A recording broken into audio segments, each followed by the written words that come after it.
स्पष्ट शब्दों में आपके शब्दों के प्रयोग से एक व्यक्ति पर कितना नकारात्मक और सकारात्मक प्रभाव पड़ता है, इसका विषय में हमें अंदाजा ही नहीं है कि हम किसको क्या बोले। हम जज्बात में, हम अहंकार में, हम गुरूर में, हम नासमझी में किसी को कुछ भी बोल देते हैं, लेकिन उस शब्द का प्रभाव उस व्यक्ति पर कितना पड़ता है आपको अंदाजा नहीं है। ये हमें अंदाजा नहीं होता है, क्योंकि जब हमें अपनी फीलिंग का नहीं पता होता है, अपने खुद के दर्द का नहीं पता होता है, तो दूसरे के दर्द को हम कैसे जानेंगे। जो व्यक्ति खुद अनुभव नहीं करता है किसी चीज को लेके, वो दूसरे के व्यक्तियों के भी पीड़ा को नहीं समझ पाता है। कहते नहीं, कबीरदास ने कहा है, ऐसी वाणी बोलिए मन का आपा खोए, औरन को शीतल करें आपो शीतल होए।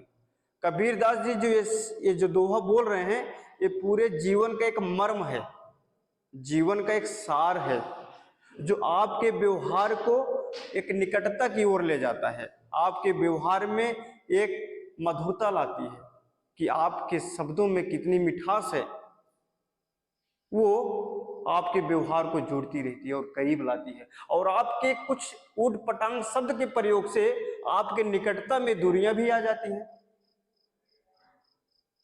तो ये तय करना हमें है कि हमें क्या बोलना है। हमें बोलने से पहले हमें विचार करना है, हमें सोचना है। जैसे ये पता कैसे चलेगा, जब कोई व्यक्ति आपको बोलता है और आपको बुरा लगता है, तो फिर आप जिसको बोलते होंगे तो क्या वो बुरा नहीं लगता होगा? तो बेशक वो बुरा लगेगा, क्योंकि जब हमें जो चीज बुरा लग रहा है वो दूसरों को भी लग सकता है। इसलिए हमें ऐसी भाषा का प्रयोग करना है, ऐसे वाणी का प्रयोग करना है, ऐसे शब्दों का प्रयोग करना है, ऐसे शब्दों का चुनाव करना है जिससे कोई व्यक्ति आहत न हो, किसी के व्यक्ति पर मानसिक रूप से नकारात्मक प्रभाव न पड़े।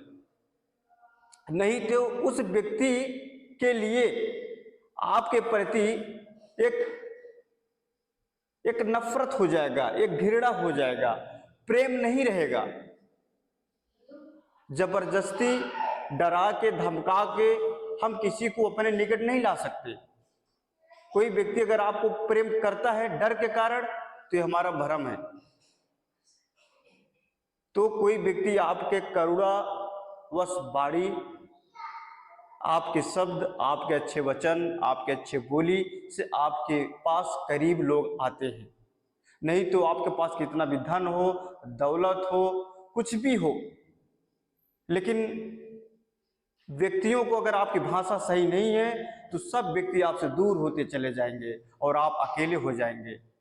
और आपके अकेले होने का कारण कोई दूसरा नहीं, आप स्वयं हैं। आपके चिड़चिड़ापन का कारण कोई दूसरा नहीं, आप स्वयं हैं। आपने बीज बोया है और आज उसका फसल आप काट रहे हैं। इसलिए जज्बात में किसी को हमें गुस्से से नहीं बोलना है, हमें किसी को भावनाओं को आहत नहीं करना है। हमें हर व्यक्ति की कीमत को समझना है, हर व्यक्ति के योगदान को समझना है। हम इस भ्रम को न पालें कि सब कुछ हम ही ने किया है, क्योंकि जिस दिन तुम्हें सत्य का ज्ञान होगा, जिस दिन तुम्हें सत्य का अनुभव होगा, तुम्हें यह ज्ञात होगा कि यहां तो बिना दूसरे के सहयोग से हम सांस नहीं ले सकते, हम एक कदम नहीं चल सकते दूसरे के सहयोग से। तो इस भ्रम में न रहें। तुम्हारा वजूद हजारों प्राणियों के सहयोग से है, तुम्हारा वजूद कई लोगों के सदस्यों के सहयोग से है। इसलिए हमें दूसरे की कीमत को समझना होगा। जो नहीं समझ पा रहे हैं, कहीं न कहीं उन्हें अभी इसका कोई ध्यान नहीं, सत्य का कोई ध्यान नहीं, उनको जीवन का कोई अनुभव नहीं। इसलिए इन पे विशेष ध्यान दें और अपने जीवन को थोड़ा समझें और विचार करें और अपने जीवन को आनंदित बनाएं। कम बोले, ज्यादा सुने। कहते नहीं, किसी को चुप कराना है तो पहले खुद चुप होना पड़ेगा। अगर किसी को सुनना है तो पहले मौन होना पड़ेगा, तभी तो सुनाई पड़ेगा। किसी को समझना है तो पहले खुद को समझना पड़ेगा। इसलिए ये सब जीवन के फार्मूला है, लेकिन हम सिर्फ भाग रहे हैं। भागम भाग मची है, कहाँ जाना है पता ही नहीं है। तो इसलिए थोड़ा ठहरना है, थोड़ा सोचना है, थोड़ा विचारना है। रुके और जीवन के मर्म को समझें, तब यहीं से जीवन में आपको फिर आनंद की एक फुहार, एक बौछार होगी। यही जीवन का एक संदेश है।